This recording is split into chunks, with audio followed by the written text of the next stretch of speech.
Okay guys, we are here on the BJJ Fanatics podcast with Fabio Gurgel. Huge honor for us.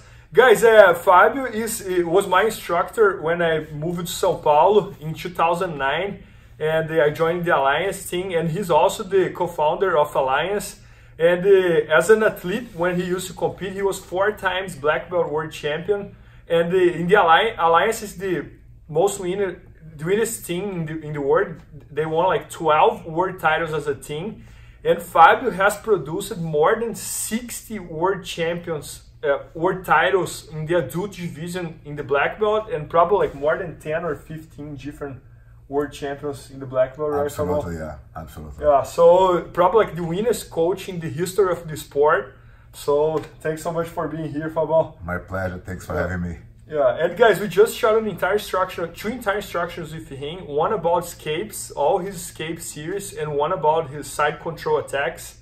And it's very, very interesting because I used to train in São Paulo, and he was like 40 years old, and he used to train for us every single day. And his escapes and his attacks was the most amazing thing. So, for example, many times I would see like some young kids rolling for him, and he would survive.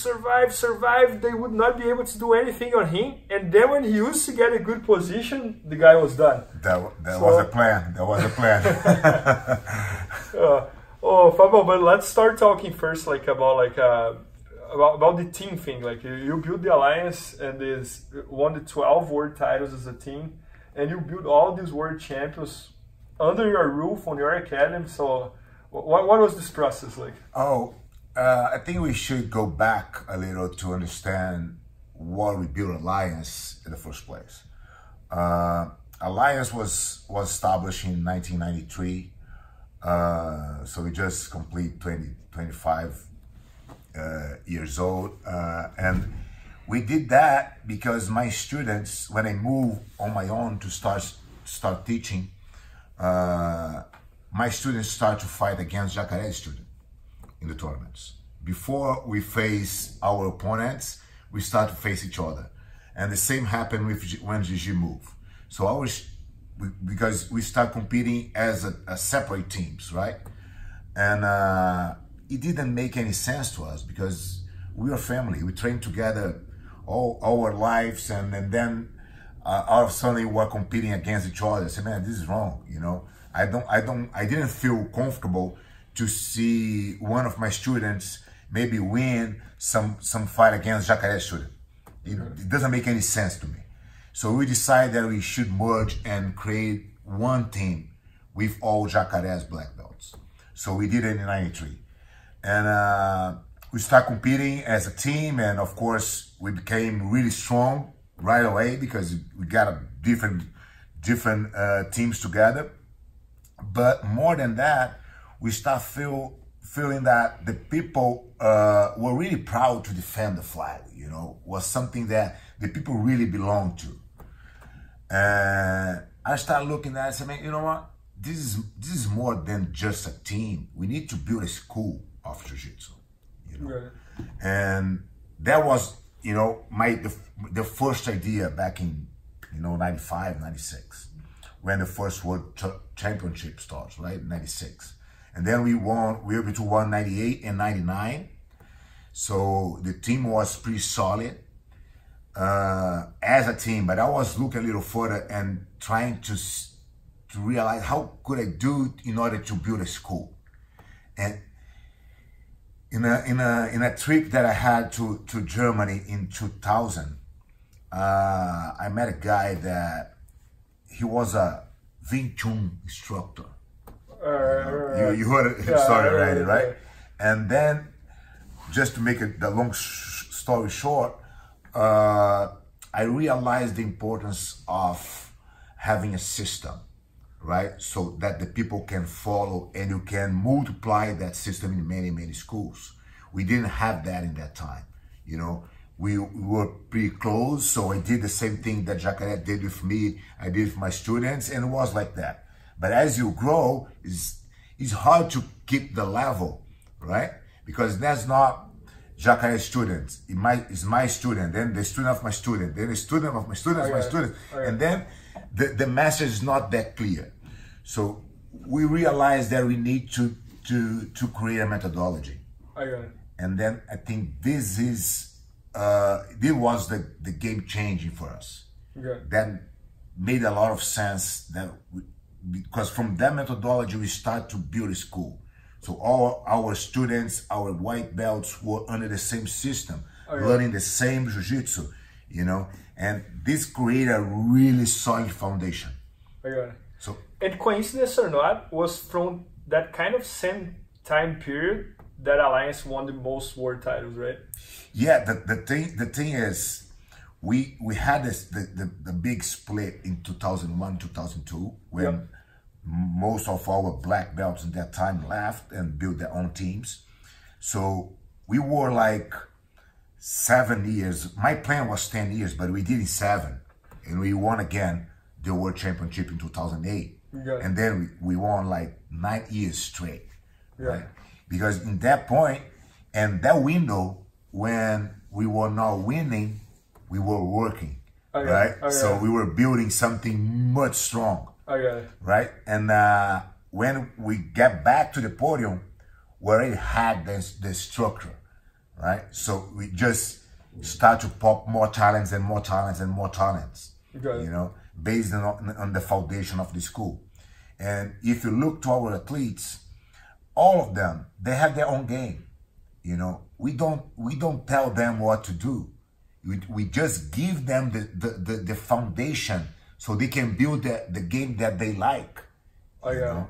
So I cannot force Bernardo to do the spider guard. It's not your style.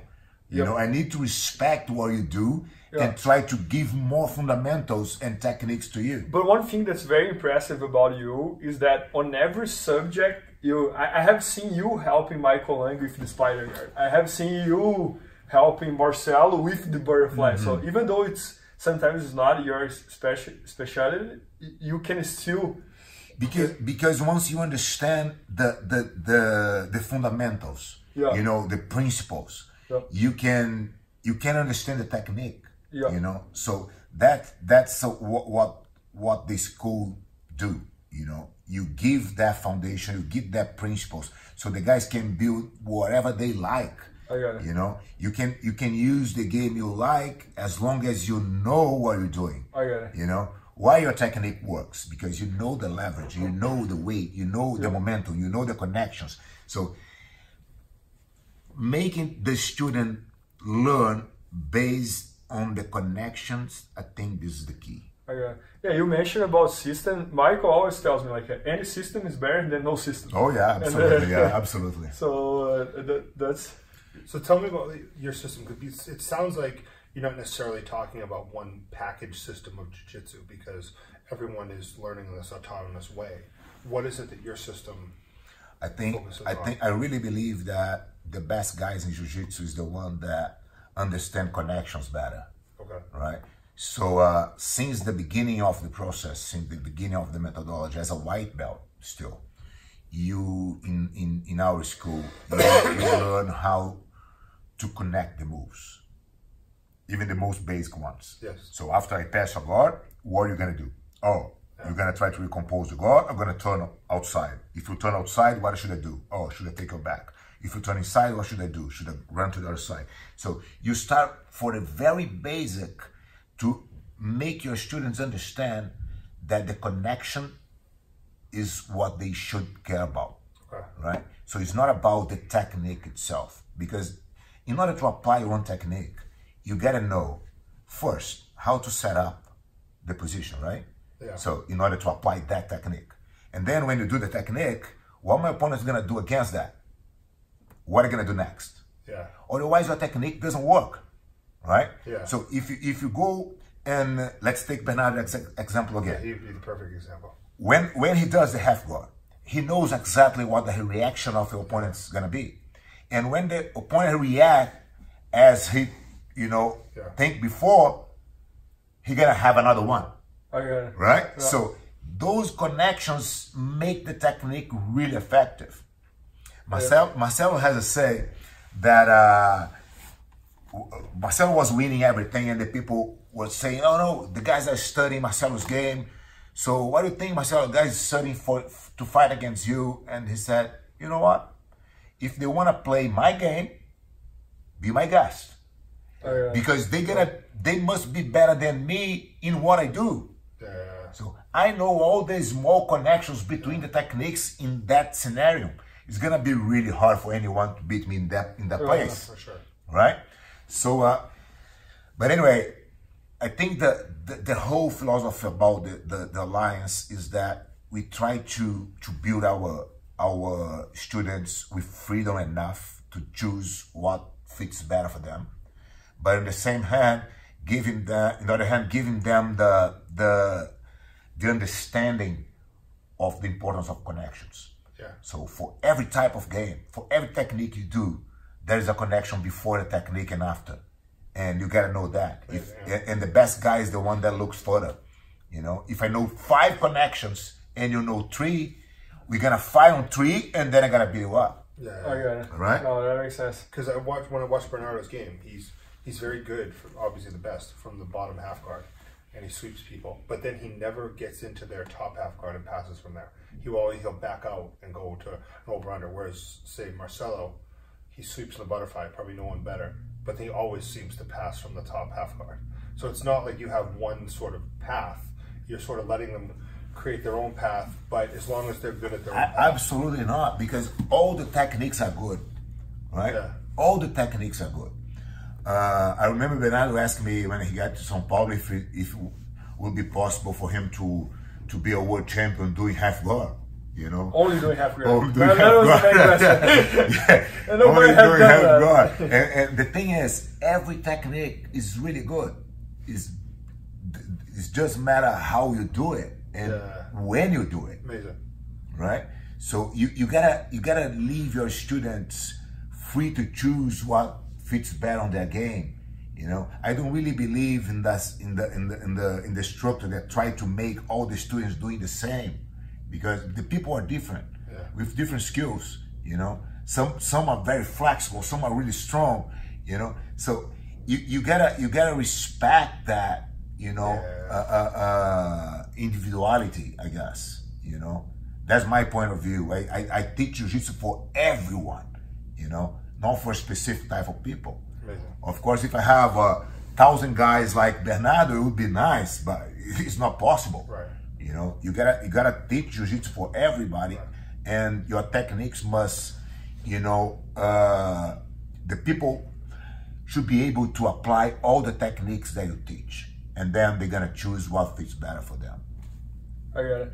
Yeah, and Fabio, when I was in São Paulo, I think it relates with the two instructions series that you shot here, because you were 40 years old and you would train for us, and you would kick our ass. That's a conclusion.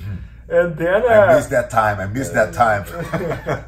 And then but something that was very interesting about you is that it was really hard to do things on you.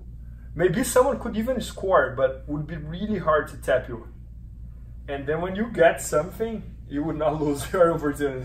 So those things are really connected. If you see, once that you understand well the principles of defense, means that when you attack, you know much better what you should do to avoid the guy to prevent attacks. Yeah. Right? So they're both both related. I got it. Absolutely. And it's the same. When you attack well, you know exactly what you should avoid when you are on bottom. To don't allow the guy get, let's say, your elbow out, because you know if your elbow out, you know, you're under serious trouble. So my elbow never go out, because I know that if I'm on top and I get someone's elbow out, the guy is screwed. I'm gonna get something out there, right? Out of that position. So I think that both situations are direct connected. You know, the defense and the attacks is just a different face of the same coin, right? No, I got it. No, that's amazing. And I think like everybody who becomes a jiu-jitsu coach, their dream is to build the champions, right? So we were just talking about this here a little while ago. And what have you done? What was the main thing you did that you were able to create all these world champions like under your roof, like in this pretty much like in because the same academy? 60 just from your school, you said, right? Yes, just from my school, In Alliance, we have 78 Wow. Yeah. world black belt I mean, like titles. Marigali would be one that's like an Yeah, Marigali. Marigali has 2, and it's not from my school. Right. Right, like Lauleite has 2, it's not from my school. Yeah. But But they still it have the has Alliance 2. umbrella. So, Yeah. But 3/4 of the Alliance World Champions are from your school. oh yeah. Because in that time when Bernardo moved, we definitely had I think the best team of the whole time. I think it was a real dream team, you know. Yeah, for sure. We have like, you know, 15, 20 guys, top level guys in black belt training together under the same roof. It was an amazing time. It's hard to believe that we're gonna have that, you know, anywhere in the world again. You know, I think it was a very unique time for people that for people that live there. You know, it was very unique.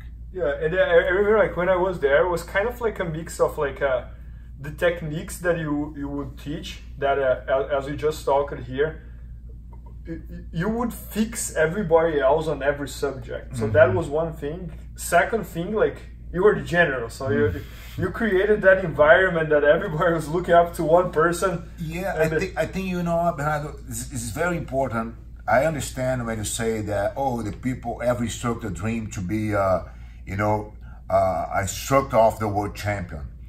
I don't think that this should be the goal, right? Because when this is your main goal, when you get someone that has a chance, you're gonna focus all the attention to that guy, and you're gonna forget all the rest. So you don't build your school. You don't build your school. So you don't have more people. Because just as a competitors, when Alliance go for an important competition, we go with 1% of the whole Alliance students. 1%. And if you focus on this 1%, you lose the 99%. Exactly. So, and then you have no renovation, right? So you have no new guys coming because you don't give them attention. You don't raise them. You just put attention on the world champion. So I think what I was able to do in the time you guys were training together, first, I never feed the ego of anyone, right? So everybody there was treated as the same. So no matter if you got the world champion last week or you lost, it doesn't really matter, right? They all the guys were treated exactly as the same, and just that create an environment that the people like to be, you know. And when you have a nice environment and people go there and have fun and have a nice time and train hard, but help each other, it's a brotherhood, you know, that help people to grow. So when you don't have this, and of course I understand that you need the leadership to do that, you know. The people must trust in you. So you gotta be very clear with everybody and very honest, you know, and disciplined and be there. So yeah, you're like training for us, so you're suffering. You gotta train, you gotta feel, you know, because I don't really believe if you don't feel the energy, you can teach anyone to be good on it. You know, I think you really need to at least taste a little bit, you know, because I know exactly when I scream to you in the sideline of the mat, I know exactly what you feel in that moment. Because you've been there. I have been there before, right? But if I was just outside, you know, I can be the most technical guy in the world, but I don't really understand the feeling. I don't know how much I can push you. You know, I don't know where I should say, Bernardo, stop. You know, it's not gonna happen. You know, so that's the kind of thing that you need to live to understand. You know, and I think it's very important as a instructor, you understand the feeling of your athletes. No, I got it. Yeah, and then it's kind of like a scene from outside, and things like now at Alliance, the culture is created, right? So it's kind of like easier to replicate that. Yeah, of course we need to pay a lot of attention to don't lose it, but it's definitely created. You know, in my academy now, Michael is leading the class, and Michael lives every day of that time, right? So he knows exactly the way that we should do. So we're talking about Michael Zenga. Michael Zenga, yeah. The greatest pro spider guard player. Oh, yeah. He's definitely How many is. world championships? He has 3. Yeah. And plus, you know, so many titles that he has. Brazilian nationals. Oh, nationals like 6 times, I guess, and Europeans and Pan Ams and Abu Dhabis and everything. You know, Michael was one of the most accomplished athletes we have.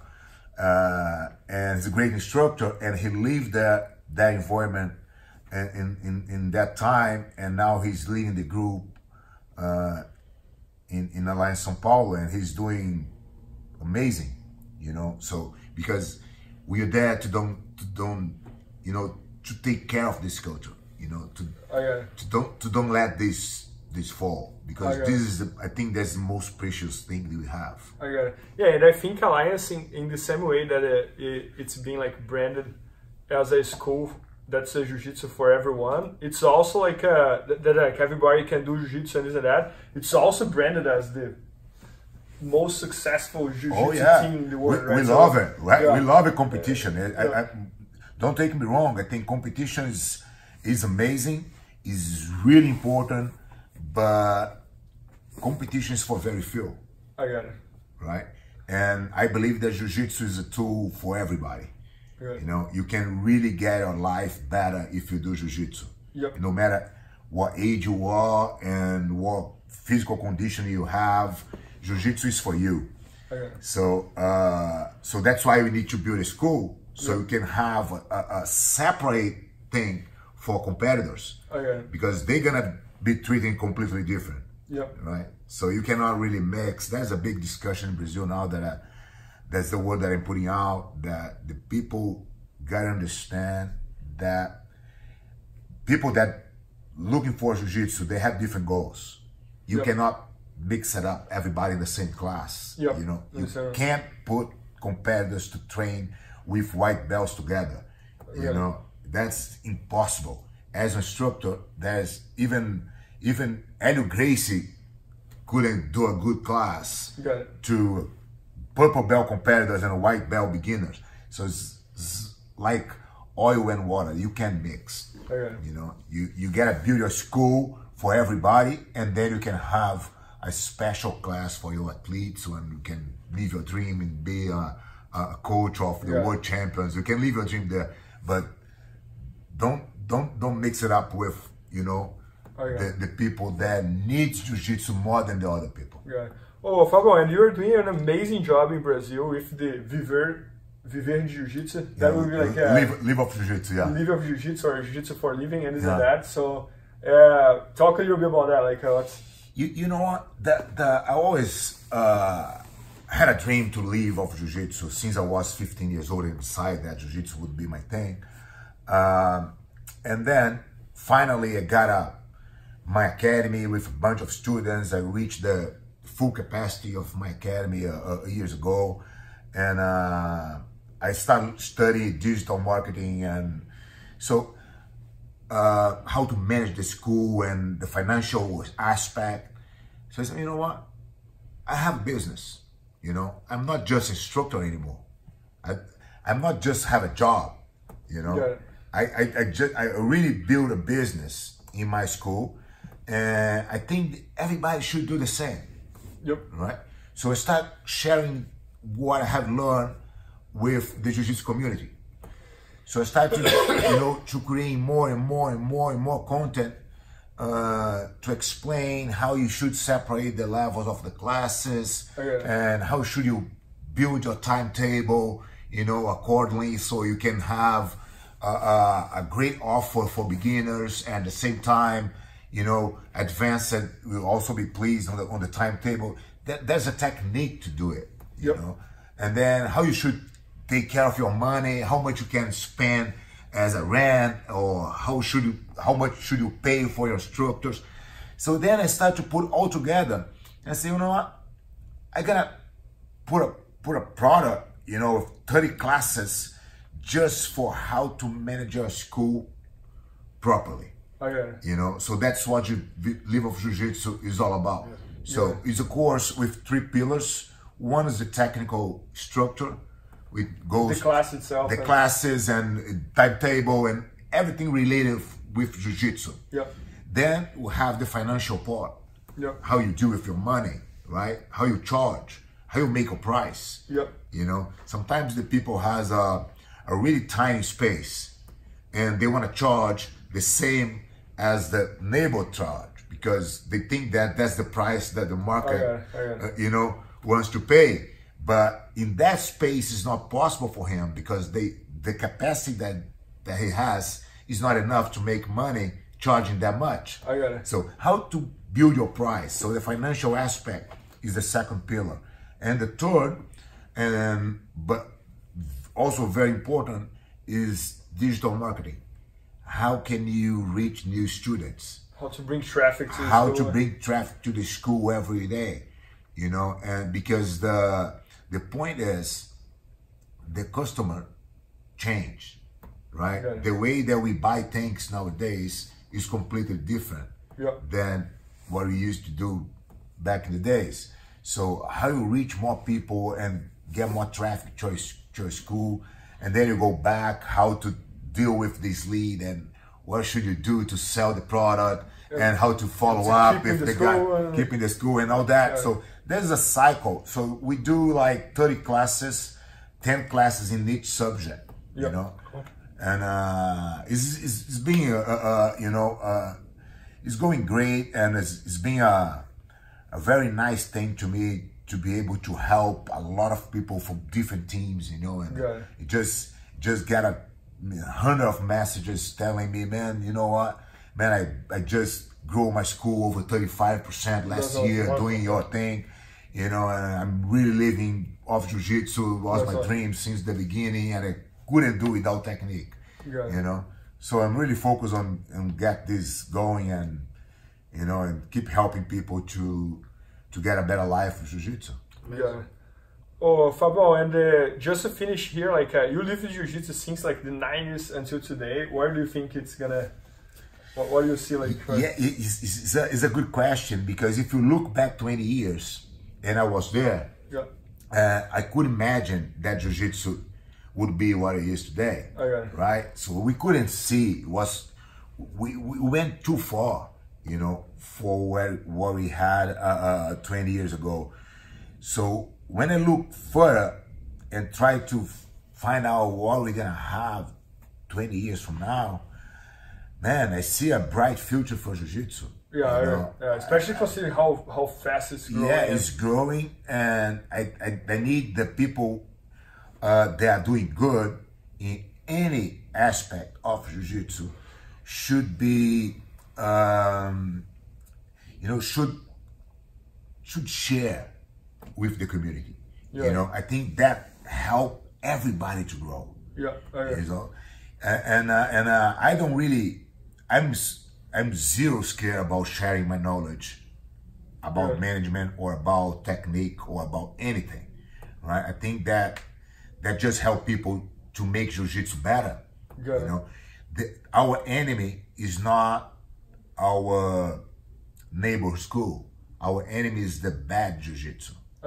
When someone go to academy and have a bad experience, then that's really bad, because that guy gonna influence a lot of people around him, right? So every time, and jiu-jitsu in the past has pushed out thousands and thousands and thousands of people out of jiu-jitsu, because jiu-jitsu was focused just on competition in 90s, right? So it was very tough, and was everything that we did in that time was wrong. You know, okay, we built a nice tournament environment, and the IBJJF did a great job, you know, and now we have tournaments all over the world. That's fine, but that represents 3% of the practitioners, right? So we push out thousands, millions of people. So we need to stop doing that, right? We need to give jiu-jitsu for everybody to reach their goals, you know, and not just put jiu-jitsu as one thing and say, hey, you're a competitor, get out. You know, that's what we did in the 90s, you know. So imagine that we stop doing this, jiu-jitsu is gonna be like, Yeah. I can't count how times you can multiply what you have today if you start doing the right thing now. A question based on that. So we have so many customers that are guys that have a job, they work, they have a family, they get to train 2 or 3 times a week. They wish they could have some years back and go back and train all the time, but they just don't have the time. What would you say is the #1 thing that they can do to get better faster? Or how can they maximize their time on the mat? I think that if I say it in a word, would be consistency. Okay. I think consistency is for everything, right? In life, probably the guy that's has his job and his family and has some success in life, they understand what consistency is. Right? You can't accomplish anything without consistency. So if you want to get better in jiu-jitsu and you just have 2 times a week to train, go there 3 times a week. Even if it's once a week, right? Go once a week, right? Whatever. It doesn't matter, Yeah. And the point is, you need to be better than yourself. Yeah. Okay. You cannot compare yourself with the others because you don't know what the reality of the other people, right? So if you go there and try to compare your evolution with some young kid that training for, to be a champion and training 10 times a week, and you just able to go 2 times a week, of course they're gonna, get better faster than you because they have more hours doing that. For sure. So you should fight against yourself. So am I better than I was before? Yep. I am evolving, every time that I go to the academy, I'm better than I was yesterday. Sure. That should be your goal. And then if you keep consistent on that, in a short term, you will be double better than you are. Just on a side note, Fabio's been telling us just horror stories about some of the guys that he has that are blue belts and purple belts that are coming up and just giving black belt world champions all. So the next generation is looking good from what you can say. Man. It's gonna be amazing. The kids are in a different level. I think we are talking about what jiu-jitsu is gonna be in 20 years. In terms of technique, man, it's gonna be something else. And that's that we come back to that discussion about modern jiu-jitsu and old jiu-jitsu, what's the best? Man, come on. You can't compare. The jiu-jitsu that the people do nowadays is way better. The point is, the fundamentals is still essential, right? Because if you go just for the new techniques, maybe that technique doesn't work for you and you have no source to bring another one because you don't know the fundamentals. So learning the fundamentals in the good school is key for you to grow and go as further as you can. But what the kids are doing now is something, Michael, I can tell you. Man, the young kids, the lightweights, doing something that I never seen before. Wow. Yeah, he was mentioning about one of his students that is 19 years old, just won the world as a purple belt, and is beating up black belts like much heavier. Amazing. He's 60. He competed as a light featherweight, but he walks around with 67 kilos. Yeah. And but he trains with everyone, no matter the weight and belt. And he's Fabio Gurgel. He's a great kid. That's amazing.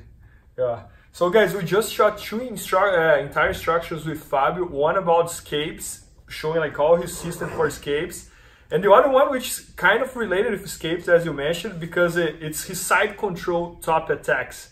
And as I said, when I used to train with Fabio, maybe the train is back and forth, and then you even get something good, but you're never able to tap him because he always recovers the guard or get out of the bad positions.